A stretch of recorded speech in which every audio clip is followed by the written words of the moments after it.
Rajasthan GK की complete series के अंदर आज शुरू किया जा रहा है राजस्थान का भूगोल। और राजस्थान के भूगोल से हर प्रतियोगी परीक्षा में बारीकी से क्वेश्चन पूछे जाते हैं। तो राजस्थान के भूगोल को शुरू करते ही अपन राजस्थान के भूगोल में सबसे पहले उस चैप्टर को शुरू करेंगे जिससे क्वेश्चन आने की और सबसे ज़्यादा संभावना हो और सारे भूगोल का मूल वही हो। तो इसी क्रम में अपन जो पहला चैप्टर शुरू कर रहे हैं उसका नाम है राजस्थान के भौतिक प्रदेश।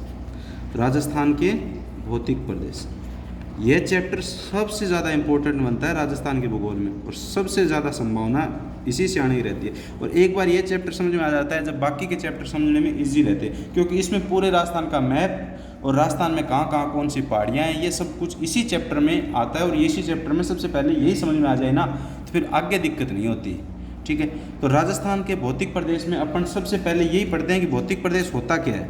ठीक है, भौतिक प्रदेश चीज़ क्या है। तो भौतिक प्रदेश का मतलब होता है अपने स्थल मंडल पर, भौतिक प्रदेश किसी भी चीज़ के हो सकते हैं। तो भौतिक प्रदेश का मतलब यही होता है कि स्थल मंडल पर जो भौगोलिक उचावच है उसका किसी क्षेत्र विशेष के साथ अध्ययन करना भौतिक प्रदेश कहलाता है। क्या, एक बार डेफिनेशन लिख के देखते हैं कि स्थल मंडल, स्थल मंडल मतलब जहाँ पे महाद्वीप है, स्थल मंडल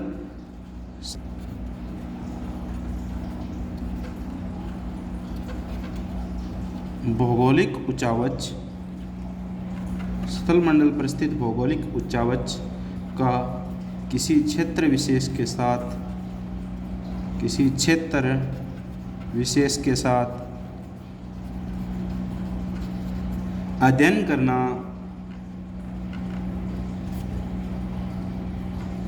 भौतिक प्रदेश कहलाता है। मतलब स्थल मंडल पर स्थित भौगोलिक उचावच का किसी क्षेत्र विशेष के साथ अध्ययन करना भौतिक प्रदेश कहलाता है। अब उचावच से क्या मतलब है, उचावच से मतलब क्या है, ये टर्म आई है उचावच से। उचावच से मतलब यही होता है कि उस भौतिक प्रदेश में पर्वत, पठार, पहाड़, मरुस्थल, वनस्पति, मैदान, ये सब क्षेत्र का अध्ययन करना।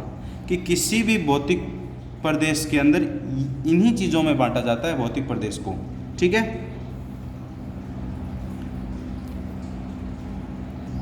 किसी क्षेत्र विशेष से मतलब भौतिक प्रदेश भारत के भी हो सकते हैं, भौतिक प्रदेश राजस्थान के भी हो सकते हैं, भौतिक प्रदेश जयपुर के भी हो सकते हैं। मतलब किसी भी क्षेत्र विशेष के साथ उसके उचावच, उचावच पर्वत, पठार, पहाड़, मरुस्थल का अध्ययन करना ही भौतिक प्रदेश कहलाता है। अब भौतिक प्रदेश के विभाजन देखते हैं। अब भौतिक इन पहाड़, पर्वत, पठारों में कैसे बांटा जाता है, क्या इनका आधार है। हर चीज़ का विभाजन का आधार तो अपने को सबसे पहले ही पता होना चाहिए। तो भौतिक प्रदेश के विभाजन के आधार की बात करें, भौतिक प्रदेश के विभाजन का आधार, विभाजन का आधार, तो किसी भी भौतिक प्रदेश के विभाजन के 4 आधार होते हैं। कितने आधार होते हैं? 4। और 4 कौन कौन से हैं उनको देखते हैं। 1 नंबर पे आता है स्थल स्वरूप, स्थल स्वरूप। दूसरे नंबर पे आता है भौगोलिक दशाएं।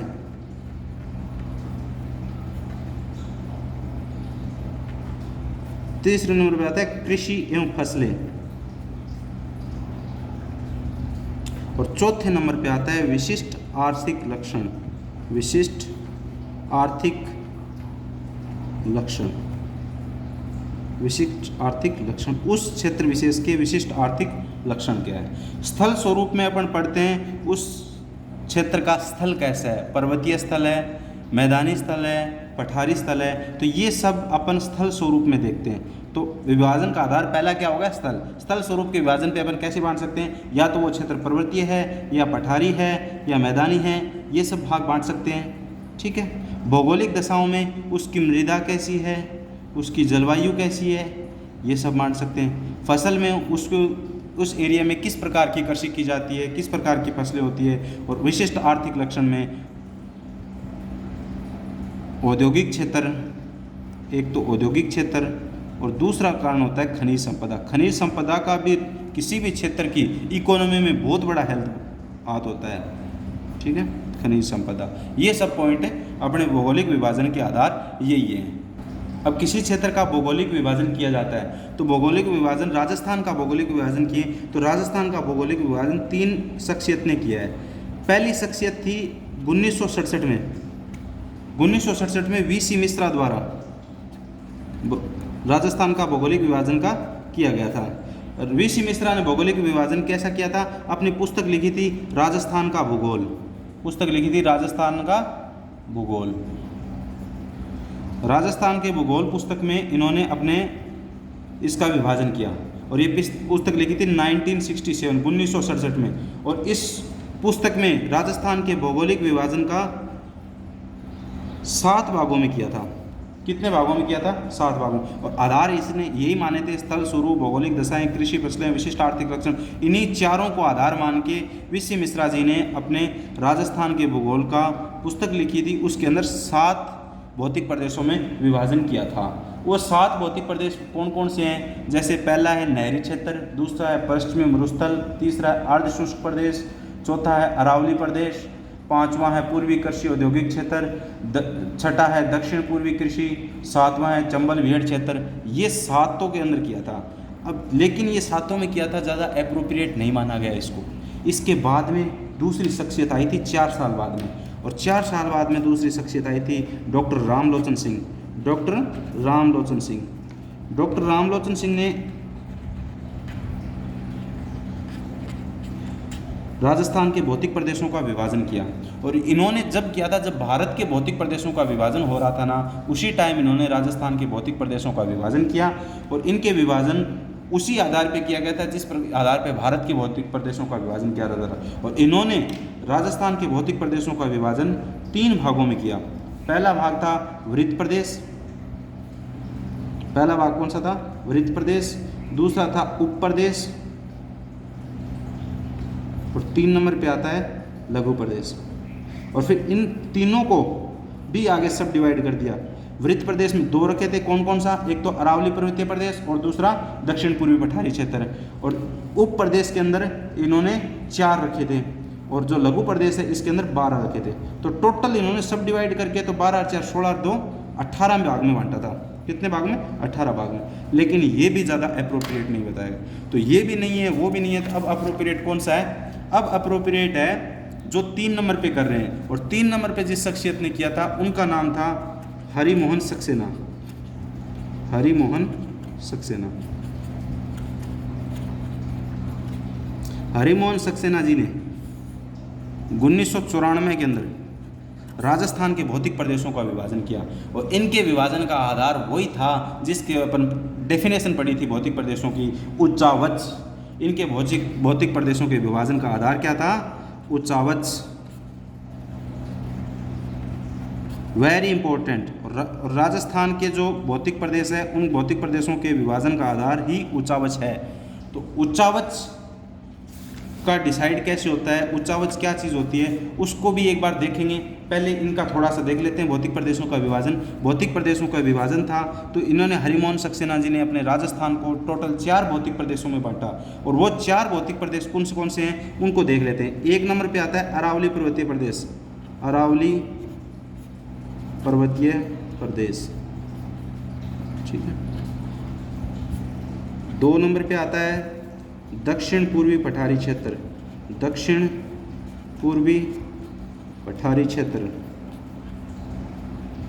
3 नंबर पे आता है अरावली हो गया, दक्षिण पूर्वी पठारी क्षेत्र हो गया, पूर्वी मैदानी प्रदेश, ठीक है। और चौथा हो गया अपना मेन सबसे बड़ा पश्चिमी मरुस्थलीय प्रदेश। ये 4 भागों में बांटा था किन्होंने? हरिमोहन सक्सेना जी ने। किसको? राजस्थान को। राजस्थान के, और यही आज अपन पढ़ेंगे और यही परीक्षा में पूछे जाते हैं, इंपॉर्टेंट है, और इन्हीं को अपन मानते हैं। जो हरिमोहन सक्सेना जी ने 1994 के अंदर उच्चावच के आधार पर राजस्थान के भौतिक प्रदेशों का विभाजन किया था, उन्हीं को अपन मानते हैं। अरावली पर्वतीय प्रदेश, दक्षिण पूर्वी पठारी क्षेत्र, और पूर्वी मैदानी प्रदेश, और पश्चिमी मरुस्थलीय प्रदेश। अब ये टर्म आई थी उच्चावच, बीच में ये टर्म परेशान कर रही है, ये चीज़ है क्या? तो उच्चावच को डिटेल में देखते हैं। तो उच्चावच चीज़ क्या है? उच्चावच है इसका निर्धारण कैसे किया जाता है कि कौन कौन सा ऊंचावच में क्या देखा था अपने? चार ही चीज़ें, या तो पठार है, या पर्वत है, या मैदान है, या मरुस्थल है। इनका निर्धारण का तरीका क्या है? ठीक है, निर्धारण का तरीका, तो निर्धारण का तरीका है समुद्र तल से ऊंचाई, समुद्र तल से ऊंचाई, जो रेलवे स्टेशन पे लिखा रहता है ना, समुद्र तल से ऊंचाई, और अंग्रेजी में बोले तो मीन सी लेवल। ठीक है, ये आधार है, इसी के आधार पर ऊंचावच का निर्धारण किया जाता है। किस प्रकार किया जाता है देखते हैं। राजस्थान के मेन सी लेवल, तो क्योंकि अपने राजस्थान में सी है ही नहीं, तो भारत के अंदर सी है, और पूरे भारत का एक ही मेन सी लेवल है, वो है चेन्नई में। ठीक है, वो है चेन्नई में। आज़ादी से पहले कराची में था, आज़ादी के बाद में कराची तो पाकिस्तान में चला गया, अब भारत का। और ये मान के चलते हैं एक बार मेन सी लेवल, ये औसतन समुद्र तल। ठीक है, और ये अपनी धरती है, इस धरती के ऊपर ऊंचावच क्या है? या तो पठार, पहाड़, पर्वत, ये सब कुछ है।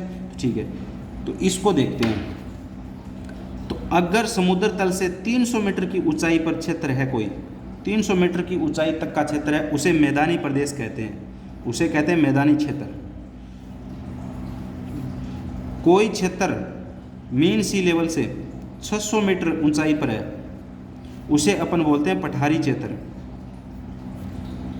कोई क्षेत्र समुद्र तल से 1800 मीटर पर है, उसे बोलते हैं पहाड़ी क्षेत्र। और कोई क्षेत्र समुद्र तल से 2700 मीटर ऊंचा है मीन सी लेवल से, उसे बोलते हैं पहाड़। और जो लास्ट में 2700 मीटर से भी ज़्यादा है, कितने ही हो, उसे बोलते हैं पर्वत, उसे बोलते हैं पर्वत। सबसे ऊंचे क्या होते हैं? पर्वत होते हैं। और ये है, तो अब बात करें कुछ फैक्चुअल डाटा जो कई बार क्वेश्चन में, रेलवेज में, एसएससी में, इनमें डायरेक्ट पूछ लिए जाते हैं कि भारत के अंदर क्या क्या है, राजस्थान के अंदर क्या क्या है। तो ये डायरेक्ट फैक्ट है कि कितना मैदान है, कितना ये। तो अपन बात करें भारत के संदर्भ में, तो भारत के अंदर क्या क्या हो सकता है? एक तो मैदान, एक पठार, एक पहाड़ियाँ, और एक पर्वत, जैसे हिमालय पर्वत है। ठीक है, इनका प्रतिशत पूरे भारत के क्षेत्रफल के प्रतिशत के संदर्भ में कितना है? तो मैदान तो है 43%, पठार है 28%, पहाड़ियाँ 18%, और पर्वत है 11%। ये भारत के अंदर है, और ये फैक्ट है। कहीं ना कहीं कोई ना कोई क्वेश्चन इनका मिल ही जाता है जो स्टैटिक जीके में है। और लेकिन यहाँ बात कर रहे थे ऊंचावच की, तो इन भारत की ऊंचावच भी देख लेते हैं। बात करें साथ में राजस्थान की ऊंचावच, तो राजस्थान की ऊंचावच का क्या हालचाल है भाई? राजस्थान में भी क्या है? मैदानी क्षेत्र है, पठारी क्षेत्र है। तो मैदान, पठार, निम्न भूमि क्षेत्र, निम्न भूमि क्षेत्र, पर्वत श्रृंखला, और उच्च पर्वत शिखर। उच्च पर्वत शिखर तो पता है राजस्थान में वो एक छोटी छोटी 2-4 चोटियाँ हैं, ज़्यादा है ही नहीं, तो वो तो सबसे कम है ही। तो मैदान राजस्थान के अंदर है 51%। मैदान राजस्थान में कितने? 51%। पठार कितने हैं? 31%। निम्न भूमि क्षेत्र कितना है? 11%। पर्वत श्रृंखला कितनी है? 6%। और उच्च पर्वत शिखर कितने? 1%। ये फैक्चुअल डाटा है, याद रखने लायक चीज़ है, इसमें समझने वाली कोई बात नहीं है। मैदान सबसे ज़्यादा है, अपने को पता है। मैदानी क्षेत्र राजस्थान में भी सर्वाधिक है और भारत में भी सर्वाधिक है। ठीक है, ये बात की जाए। तो अब अपन ने क्या देख लिया था? विभाजन देख रहे थे। तो विभाजन कितने भागों में किया गया? 4 भागों में।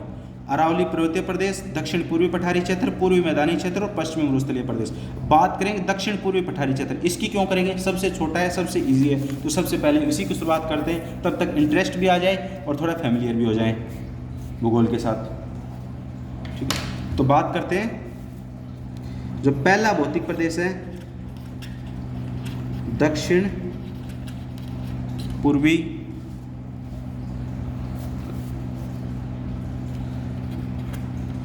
पठारी क्षेत्र। ठीक है, अब जूम की कोई प्रॉब्लम नहीं होगी। ठीक है, फोकस हो गया सही। दक्षिण पूर्वी पठारी क्षेत्र, दक्षिण पूर्वी पठारी क्षेत्र, ये मैप में देखें तो मैप में कहाँ पे पड़ता है? ये देखो। ठीक है, ये एरिया है मैप का,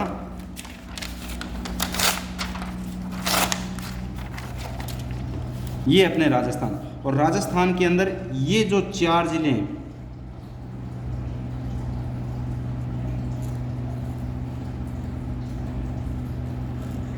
ये आता है अपना क्या, कौन सा, दक्षिण पूर्वी पठारी क्षेत्र। दक्षिण पूर्वी पठारी क्षेत्र कौन कौन सा, एक तो बूंदी, कोटा, बारां और झालावाड़। ये 4 जिलों वाला जो भौतिक प्रदेश है उसका नाम है दक्षिण पूर्वी पठारी क्षेत्र, और इसी का नाम है हाड़ौती का पठार। इसी का नाम क्या है, हाड़ौती का पठार। ठीक है, तो अब इसको थ्योरी पढ़ लेते हैं। मैप में पूरा सिलेबस लास्ट में ये सारे हर भौतिक प्रदेश जैसे ही कंप्लीट होगा तब इसको मैप में अच्छे से समझेंगे, ठीक है। लेकिन पहले थ्योरी जरूरी है, क्वेश्चन सबसे ज़्यादा थ्योरी से ही पूछे जाते हैं, थ्योरी से सोल्व होते हैं। याद रखने के लिए मैप बढ़िया है, तो मैप लास्ट में अपन करेंगे। तो दक्षिण पूर्वी पठारी क्षेत्र का दूसरा नाम क्या है, हाड़ौती का पठार। ये अपने को पता है प्रायद्वीपीय भारत का ही भाग है, ठीक है। अब हाड़ौती के पठार या कोई भी भौतिक प्रदेश शुरू करने से पहले अपने को सिर्फ और सिर्फ 4 पॉइंट ही उस भौतिक प्रदेश के बारे में पता होना चाहिए। अगर वो 4 की पॉइंट अपने को याद है, डायरेक्ट की पॉइंट से पढ़ाई होगी, ऐसे तो कितनी किताबें पढ़ते रहो, ठीक है। तो पहला है उत्पत्ति, दूसरा है उस क्षेत्र का विस्तार, तीसरी है उसकी विशेषता, और चौथा है उसका वर्गीकरण। ये 4 पॉइंट है। इन्हीं 4 पॉइंटों के आधार पे ही अपन पढ़ेंगे कि कोई भी भौतिक प्रदेश है उसकी उत्पत्ति कैसे हुई, उसका विस्तार कहाँ तक है, उसकी विशेषता क्या है, उसका वर्गीकरण क्या है। अब बात करते हैं हाड़ौती के पठार की। हाड़ौती के पठार की बात करने से पहले थोड़ी सी इसमें टेक्निकल टर्म आएगी, उसको देखने से पहले अपन थोड़ी सी बात देख लेते हैं पृथ्वी के बारे में, ठीक है। थोड़ा सा है, बाद में कभी समय होगा तो देखेंगे, ठीक है। ये हो गई अपनी पृथ्वी। स्टार्टिंग में अपने को पता है पृथ्वी को आज देखते हैं बहुत साल हो गए, ठीक है। अपन भारत के इतिहास में पढ़ते हैं सिंधु घाटी सभ्यता 2300 BC से पहले थी, उससे पहले पाषाण काल था। तो पृथ्वी की टोटल आयु 4.6 अरब वर्ष है। कितनी बात तो अपने को पता है, ठीक है। तो पृथ्वी पर स्टार्टिंग में अपन देखते थे 2 ही चीज़ थी, एक तो पानी था और एक ये प्लेट एक थी जिसका नाम था पेंजिया। ये प्लेट थी पेंजिया, ठीक है। और इसको पेंजिया बोलते थे और इसी को बोलते थे पैंथालासा, पानी को बोलते थे पैंथालासा। ये था जलमंडल और ये था स्थलमंडल। और बाद में धीरे धीरे क्या हुआ, ये पेंजिया टूटा, किसमें, गोंडवाना लैंड और अंगारा लैंड में। भारत का जो गोंडवाना लैंड पे था वो प्रायद्वीपीय भारत था और यूरेशिया इसमें अंगारा लैंड में थी, और उन्हीं के टकराने से हिमालय की उत्पत्ति हुई। ये बात तो थी थोड़ी सी। अब इस जो पृथ्वी की टोटल एज है, टोटल उम्र है, उसको अपन ने 5 भागों में बांट दिया गया। जो 5वां भाग है ना पृथ्वी के एज, वो अभी भी चल रहा है। उस एज को बांटा, उसको नाम दे दिया अपन ने महाकल्प, उसका नाम दे दिया महाकल्प। तो पृथ्वी को 5 महाकल्पों में बांटा गया है। जो पृथ्वी की एज है उस एज को, उम्र को 5 महाकल्पों में बांटा है, और जो अभी चल रहा है करंट में वो 5वां महाकल्प ही चल रहा है, नतुन महाकल्प नाम है उसका। तो 5 महाकल्पों में पृथ्वी को बांट दिया, और 5 महाकल्पों को आगे युगों में और युगों को आगे कल्पों में या काल में बांट दिया गया, ठीक है। तो 5 महाकल्प और उनके आगे कल्प है। तो अब 5 महाकल्प कौन कौन से हैं। पहला महाकल्प है, अंग्रेजी में नाम है प्री पैलियोजोइक एरा। महाकल्प को ही एरा बोलते हैं। तो प्री पैलियोजोइक एरा हिंदी में बोले तो आद्य महाकल्प। बाद में आता है पैलियोजोइक एरा जिससे पूराजीवी महाकल्प, और 3rd नंबर पे आता है मेसोजोइक एरा जिससे मध्य महाकल्प। बाद में 4थे नंबर पे सीनोजोइक एरा, और 5वें नंबर पे नियोजोइक एरा जो नतुन महाकल्प जो अभी चल रहा है, ठीक है। अब ये तो हो गए इनके 4 महाकल्प, 5 महाकल्प। 5 महाकल्पों को भी आगे बांटा है। तो ये चीज़ टर्म आएगी बाद में, हर जो भौतिक प्रदेश पढ़ेंगे उसके अंदर आएगा कि ये इसका जन्म कौन से महाकल्प में हुआ है, इसकी उत्पत्ति कौन से महाकल्प के, कौन से कल्प या कौन से काल में हुई है। तो तब अपन देख लेंगे, थोड़ी थोड़ी बात एक बार थोड़ा बेस हो जाए तब आगे की देख लेंगे। अब बात करते हैं उत्पत्ति के बारे में कि हाड़ौती के पठार की उत्पत्ति किस प्रकार हुई। तो उत्पत्ति देखते हैं स्टार्टिंग में, हाड़ौती के पठार की उत्पत्ति। तो उत्पत्ति हुई इनकी, यह देख लेते हैं, मध्यजीवी महाकल्प। 3 नंबर का महाकल्प था मध्यजीवी महाकल्प। मध्यजीवी महाकल्प के उसका जो आगे काल था उसका नाम था क्रिटेशियस काल। क्रिटेशियस काल। मध्यजीवी महाकल्प को 3 कालों में बांटा गया है और उस 3 काल में क्रिटेशियस काल के अंदर हुआ था। और क्रिटेशियस काल में ज्वालामुखी के दरारी उद्गार से हुआ है।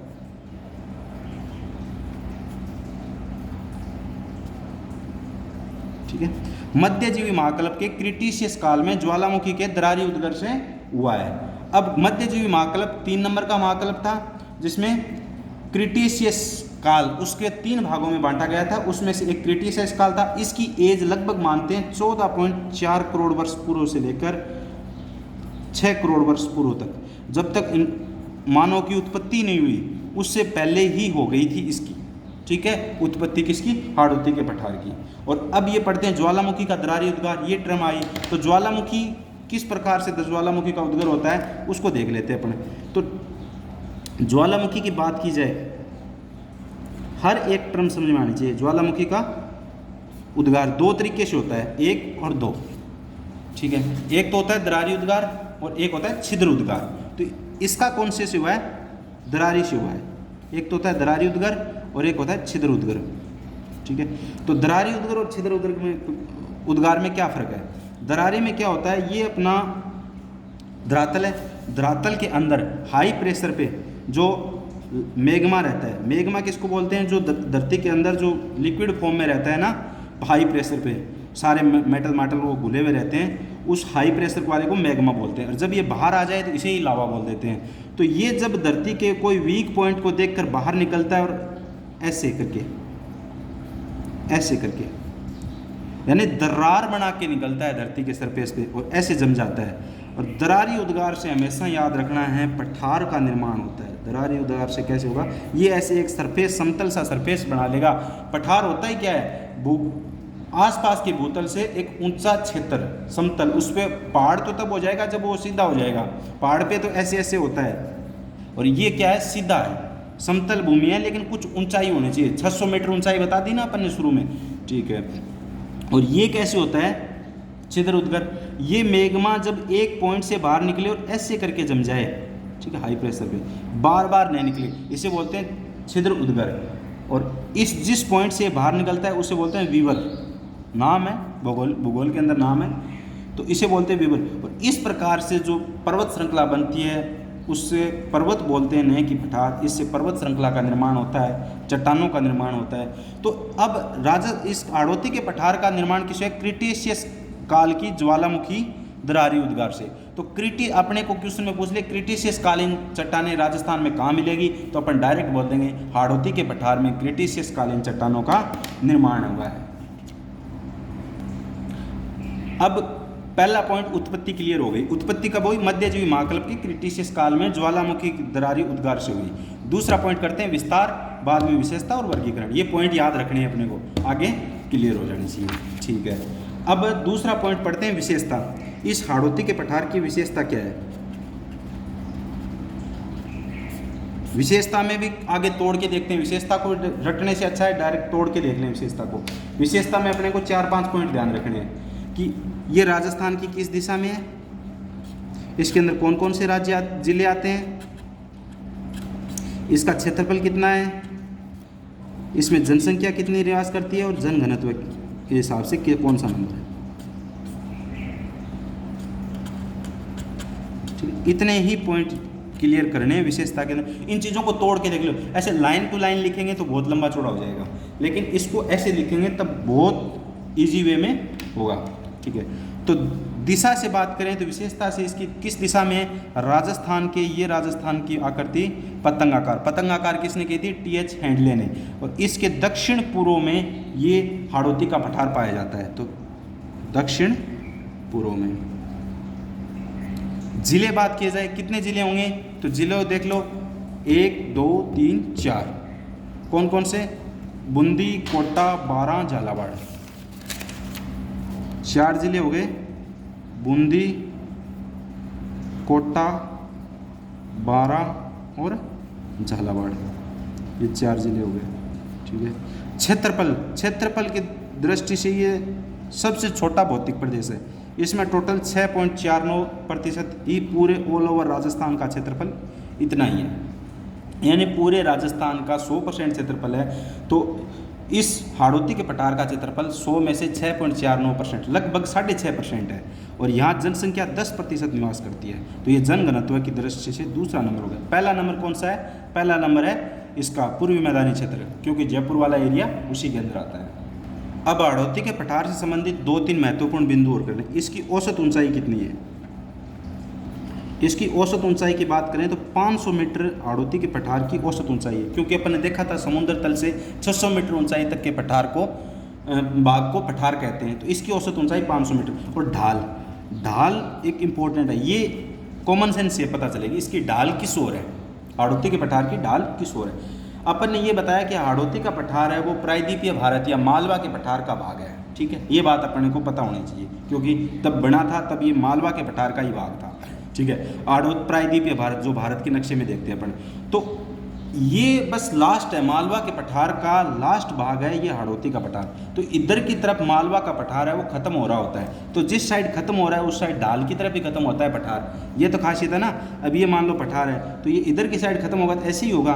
तो इसकी ढाल राजस्थान की तरफ है, मतलब राजस्थान की तरफ बोले तो उत्तर की तरफ है। तो ढाल दक्षिण से उत्तर की तरफ है किसकी? हाड़ौती के पठार की। इधर तो ज़्यादा ऊंचा पर्वत रह गया, आगे मालवा का पठार, विंध्याचल पर्वत, ये तो दक्षिण की तरफ जाएंगे तो और ऊंचा क्षेत्र आएगा। तो ये इसकी ढाल हो गई। सॉरी, ये विशेषता नहीं, विशेषता तब पढ़ेंगे, ये तो विस्तार है कि कहाँ कहाँ फैला हुआ है। सॉरी, अब पढ़ेंगे अपन तो इसकी विशेषता। 3 नंबर पे विशेषता, इसकी विशेषता क्या है? ये तो एक विस्तार है, कहाँ कहाँ फैला हुआ है राजस्थान में, ये पता चला है। अब अपन इसका विशेषता पढ़ेंगे। तो पहली विशेषता इसकी यही होती है, ये मालवा के पठार का भाग है। किसका भाग है? मालवा के पठार का भाग है। और तीसरा आता है, दूसरा नाम आता है इसका ट्रांजिशनल बेल्ट। इसे बोलते हैं transitional belt. Transitional belt, transitional belt से क्या मतलब होता है? संक्रांति क्षेत्र, हिंदी में अजीब सा नाम होता है संक्रांति क्षेत्र। कि जब मालवा का पठार और अरावली प्रदेश के बीच में, अब इधर से पठार खत्म हो रहा है और इधर से पर्वत शुरू हो रहा है, पर्वत श्रृंखला शुरू हो रही है, तो इनके बीच का, यानी अपने को पठार से उतार के पर्वत की तरफ जो बीच का क्षेत्र है उसे बोलते हैं हाड़ौती का क्षेत्र, ट्रांजिशनल क्षेत्र। एक चीज़ दूसरे चीज़ में चेंज हो रही होती है तो बीच का फेज होता है, बीच का जो चीज़ होती है उसे बोलते हैं ट्रांजिशनल या ट्रांजिशन। तो ये संक्रांति क्षेत्र हो गया। ठीक है, और तीसरा पॉइंट, महान सीमा भ्रंश। महान सीमा भ्रंश, ग्रेट बाउंड्री फॉल्ट भी इसी का भाग है, जो बूंदी से सवाई माधोपुर के बीच पड़ता है। ठीक है, और इसी में जो चंबल नदी के द्वारा जलाढ़ हैं, जो नई मृदा लाके जमाई जाती है, उसी का जमाव है। अब इसके अंदर दूसरी, तीसरी, चौथी बात करें, इसके अंदर चट्टानें कौन सी पाई जाती है? वेरी इंपॉर्टेंट, चट्टानें। तो हाड़ौती के पठार ज्वालामुखी क्रिया के दरारी उद्गार से हुआ है, तो इसके अंदर लावा का जमाव है।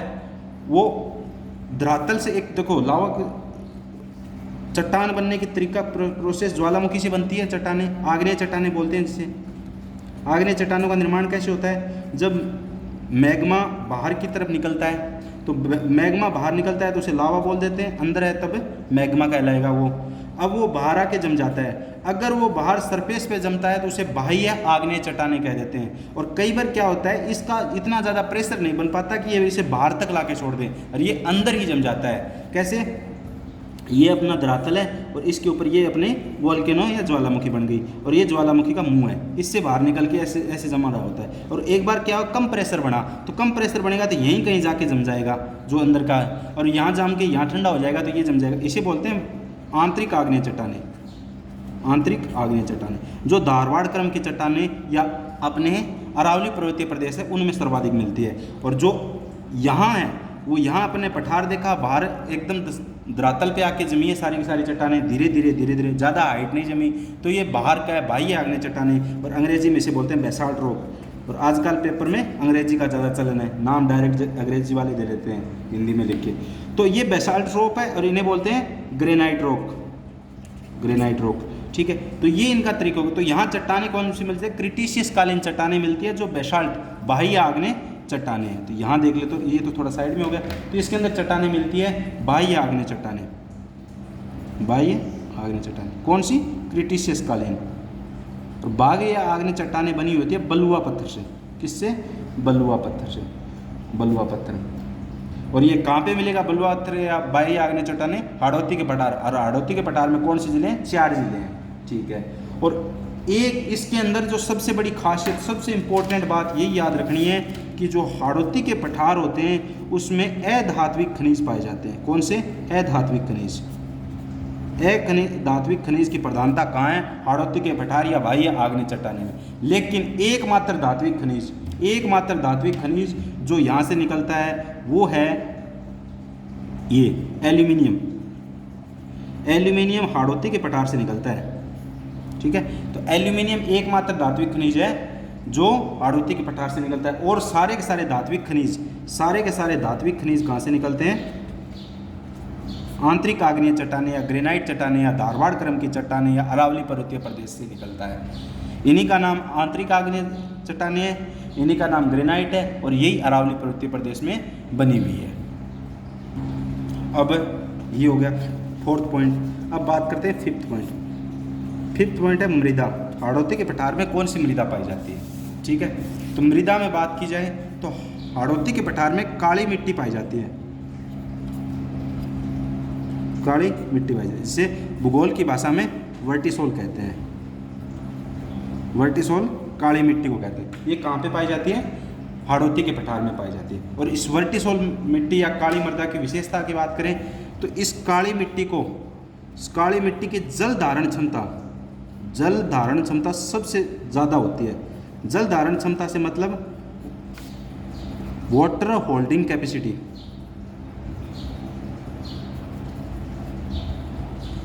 ठीक है। वाटर होल्डिंग कैपेसिटी सर्वाधिक किसकी होती है? इसी काली मिट्टी की होती है। और काली मिट्टी का ही दूसरा नाम होता है कपासी मिट्टी। इसी पे कपास की खेती की जाती है, ठीक है। और राजस्थान के अंदर कोटा, बूंदी, बाना, झालावाड़ में ये विस्तृत है, क्योंकि हाड़ौती का पठार भी वही है। और तीसरी बात मैंने, हाड़ौती का पठार प्रायद्वीपीय भारत का ही भाग है। तो पूरे भारत में अपने को पूछिए कि भारत में काली मिट्टी या वर्टिसोल कहाँ पाई जाती है, तो प्रायद्वीपीय भारत में पाई जाती है। प्रायद्वीपीय भारत में सबसे ज़्यादा कौन सी मिट्टी पाई जाती है? काली मिट्टी पाई जाती है।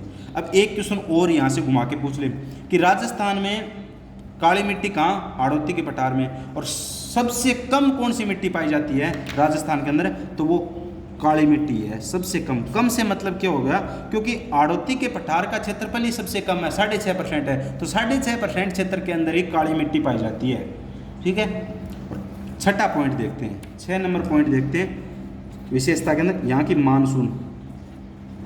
तो राजस्थान के अंदर मानसून 2 तरीके वाली आती है। पहली अरब सागरीय मानसून और दूसरी बंगाल की खाड़ी वाली। पहली अरब सागरीय मानसून और दूसरी बंगाल की खाड़ी वाली। लेकिन राजस्थान में सर्वाधिक बारिश किसकी होती है? बंगाल की खाड़ी वाली। कितनी होती है? लगभग 90%। और इससे 10% बारिश होती है। तो और अपने को ये भी पता है कि जो अरावली से इधर की साइड भाग है, हाड़ौती के पठार में पूरे राजस्थान के अंदर सबसे ज़्यादा बारिश होती है। और राजस्थान के अंदर बारिश में हाड़ौती के पठार की देखी जाए तो 80 to 90 सेंटीमीटर बारिश होती है पर ईयर, ठीक है, इसके अंदर हाड़ौती के पठार के अंदर। तो इसीलिए इसे अति आर्द्र क्षेत्र कहते हैं। अति आर्द्र क्षेत्र राजस्थान की आर्द्रता के हिसाब से अति आर्द्र क्षेत्र है, इसकी आर्द्रता सर्वाधिक है राजस्थान में। और सर्वाधिक वर्षा वाला क्षेत्र भी यही है, ठीक है।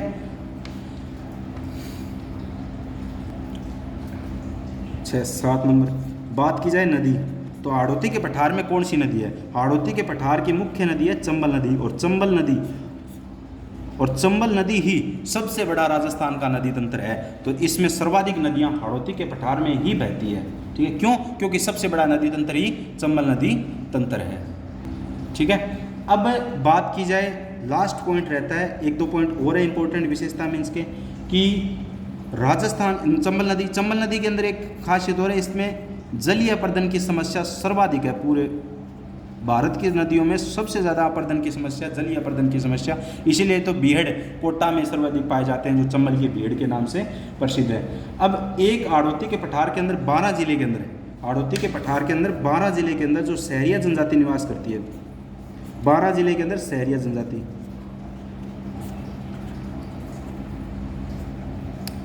12 जिले के अंदर सहरिया जनजाति निवास करती है।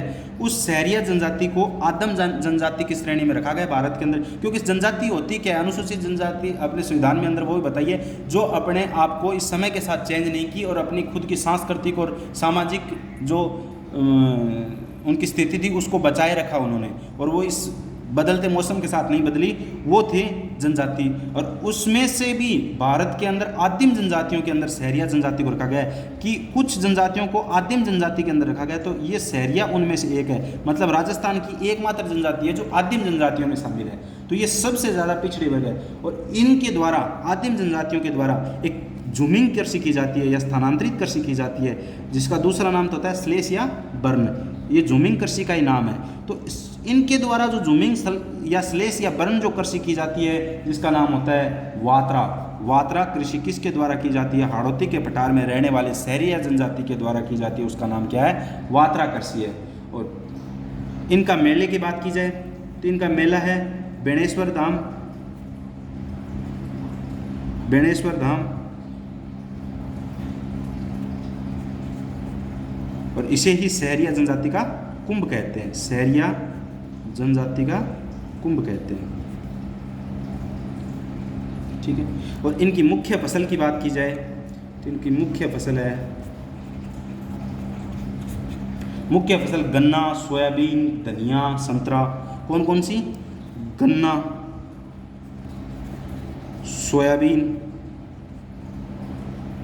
और संतरा और धनिया। भारत के अंदर सबसे ज़्यादा संतरा कहाँ पे होता है? नागपुर में। तो इसी कारण संतरा होने के कारण ही इस हाड़ौती के पठार में कहाँ होता है सर्वाधिक ज़्यादा? झालावाड़ में। तो झालावाड़ को राजस्थान का नागपुर भी कहते हैं, राजस्थान का नागपुर भी कहते हैं। अब बात करें राजस्थान की एक औद्योगिक नगरी अपनी कोटा है। कोटा का इंद्रप्रस्थ क्षेत्र है और पूरे राजस्थान में सर्वाधिक जो खरीफ के तिलहन हैं, खरीफ के जो तिलहन हैं वो कहाँ पे होते हैं? खरीफ का तिलहन कौन सा होता है? सोयाबीन, और वो होता है झालावाड़ में। झालावाड़ कहाँ पे पड़ता है?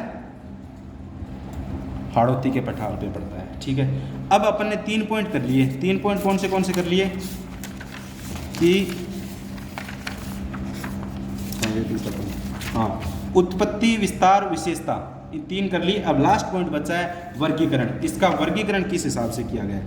तो हाड़ौती के पठार का वर्गीकरण, हाड़ौती के पठार का वर्गीकरण किस तरीके से किया गया है? तो वर्गीकरण 2 भागों में बांटा है इसको। एक तो विंध्य कगार क्षेत्र, एक तो बांटा है विंध्य कगार क्षेत्र, और दूसरा बांटा है इसको दक्कन का पठार, दक्कन का पठार, दक्कन के पठार। जो हाड़ौती के पठार है इसको 2 भागों में बांटा है, एक तो विंध्य कगार क्षेत्र और एक बांटा है दक्कन का पठार। और विंध्य कगार क्षेत्र को आगे 3 भागों में बांटा गया है। कौन कौन सा? एक तो अर्धचंद्राकार पहाड़ियाँ, अर्धचंद्राकार पहाड़ियाँ 1 नंबर। 2 नंबर पे बांटा गया है इनको नदी निर्मित मैदान, नदी निर्मित मैदान। और तीसरे नंबर पे आता है शाहाबाद उच्च भूमि क्षेत्र, शाहाबाद उच्च भूमि क्षेत्र, ठीक है। कैसे? विंध्य कगार क्षेत्र कौन सा होता है? यानी बनास नदी के मुहाना, मुहाने का मतलब क्या होता है? जहाँ नदी खत्म होती है, जहाँ पे नदी अपना जल या तो कहीं समुद्र में जाके छोड़ देती है या नदी समाप्त हो जाती है। तो बनास नदी के मुहाने से लेकर चंबल नदी के बीच में जो क्षेत्र बना होता है, मैप में देखें तो जो बनास नदी के मुहाने से, यहाँ से बनास नदी के मुहाना सवाई माधोपुर में बनाता है, तो सवाई माधोपुर में और चंबल नदी, इस क्षेत्र को अपन बोलते हैं विंध्य कगार क्षेत्र, ठीक है। इस क्षेत्र को कोटा, बूंदी और ये 12 ये आता है अपना विंध्य कगार क्षेत्र। और इसी के अंदर अपन ने बोला था बूंदी से सवाई माधोपुर के बीच में ग्रेट बाउंड्री फॉल्ट है, तो ठीक है, महान सीमा भ्रंश है, तो अपन पढ़ लिया। तो अब ये बात तो समझ में आ गई कि क्या ये रहा, हाँ, कि विंध्य कगार क्षेत्र किसे कहते हैं। विंध्य कगार क्षेत्र का मतलब है कि कि बनास नदी के मुहाने से चंबल नदी के बीच में बलुआ पत्थर निर्मित चट्टानी प्रदेश, जिसमें चट्टानी भाग है उसे बताया विंध्य कगार चतुर्भुज। और चट्टान में क्या क्या आएगी? अर्धचंद्राकार पहाड़ियाँ, नदी निर्मित मैदान और शाहबाद उच्च भूमि क्षेत्र। ठीक है, अब अर्धचंद्राकार पहाड़ियाँ, हाड़ौती के पठार में 4 ही पहाड़ियाँ हैं और चारों पहाड़ियों के नाम याद होने चाहिए, बहुत इंपॉर्टेंट है। चारों पहाड़ियों के नाम देखा जाए तो बूंदी की पहाड़ियाँ, बूंदी की पहाड़ियाँ, दूसरी आती है कुंडला की पहाड़ियाँ, कुंडला की पहाड़ियाँ, तीसरी रामगढ़ की पहाड़ियाँ और चौथे नंबर पे आता है मुकुंदरा की पहाड़ियाँ, मुकुंदरा की पहाड़ियाँ। बूंदी की पहाड़ियाँ, कुंडला की पहाड़ियाँ, रामगढ़ की पहाड़ियाँ और मुकुंदरा की पहाड़ियाँ। तो अब मैप में देखते हैं इन सभी पहाड़ियों को कौन सी कहाँ है। पहली बात की जाए बूंदी की पहाड़ियाँ, तो बूंदी ये रहा, बूंदी ये रहा, थोड़ा सा जूम करके देख लेते हैं, ये अपना रहा, तो ये रहा बूंदी।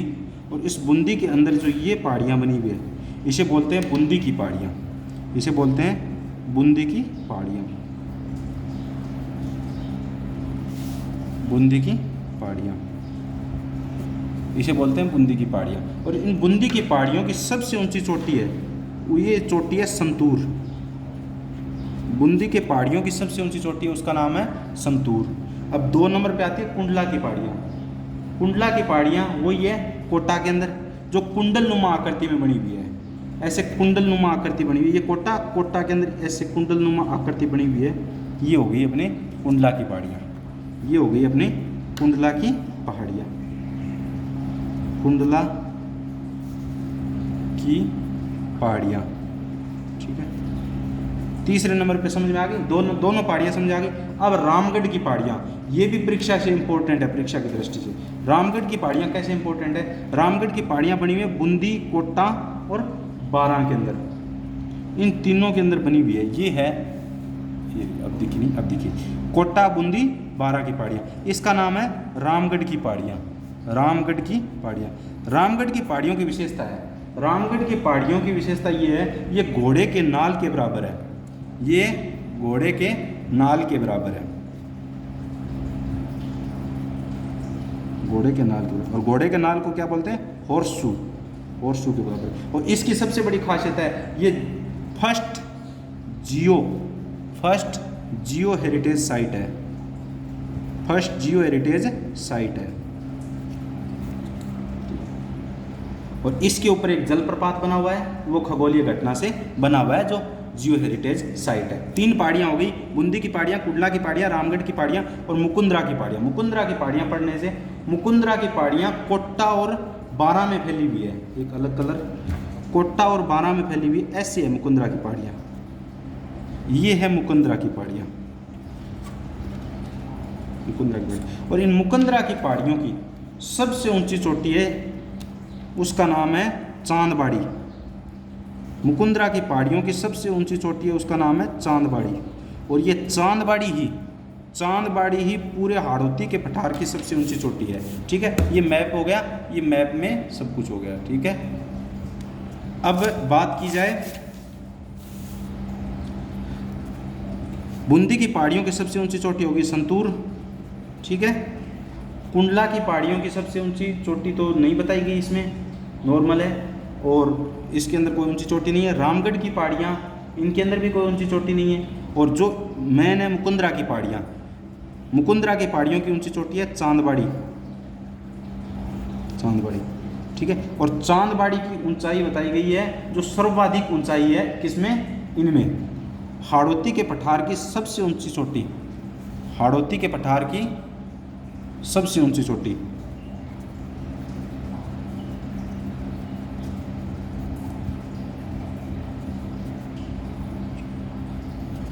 हाड़ौती के पठार की सबसे ज़्यादा ऊंची चोटी यही है।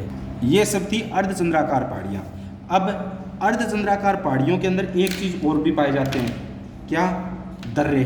पहाड़ी होगी वहाँ दर्रे होंगे, पास होगा। ठीक है, तो दर्रों या पास में, पास से मतलब है अपने जितने भी हाड़ौती के क्षेत्र के अंदर दर्रे हैं वो सारे के सारे बूंदी में है। सबसे बड़ी बात ये अपने को पता चल जाए कि ये हाड़ौती के क्षेत्र में है, तो वो कहाँ पे मिलेगा? 99% बूंदी में मिलेगा। और बूंदी में कौन कौन से दर्रे हैं? पहला नाम है बूंदी दर्रा, ये तो बिल्कुल ईजी हो गया, बूंदी दर्रा। दूसरा है जेतवास दर्रा, तीसरा है रामगढ़ खटगढ़ दर्रा, रामगढ़ खटगढ़ दर्रा, और चौथे नंबर पे आता है लाखेरी दर्रा। ये दो तो याद रह जाएंगे अपने को, बूंदी दर्रा और रामगढ़, क्योंकि रामगढ़ की पहाड़ियाँ हैं, ये है बूंदी में ही। और जो इंपॉर्टेंट कौन से, एक तो जेतवास दर्रा और लाखेरी दर्रा, ये पूछे भी जा चुके हैं। अब बात करें नदी निर्मित मैदान की, तो नदी निर्मित मैदान क्या है, चंबल की नदियों, चंबल की सहायक नदियों द्वारा मैदान है, उसे नदी निर्मित मैदान कहते हैं। इसके अंदर सर्वाधिक खेती चावल की होती है, सर्वाधिक खेती किसकी होती है, चावल की होती है। शाहाबाद उच्च भूमि क्षेत्र कौन सा है, वेरी इंपॉर्टेंट, शाहाबाद उच्च भूमि क्षेत्र, इस मैप में देखें तो जो ये एरिया है, जो बाना के अंदर जहाँ सहरिया जनजाति निवास करती है, उसे बोलते हैं शाहाबाद उच्च भूमि क्षेत्र। और इसके अंदर जो सहरिया जनजाति द्वारा कृषि की जाती है उसको बोलते हैं वात्रा, यही याद रखना है, ठीक है। और शाहाबाद उच्च भूमि क्षेत्र 3 हो गए। और दक्कन का पठार, दक्कन के पठार को भी आगे 2 भागों में डिवाइड किया गया।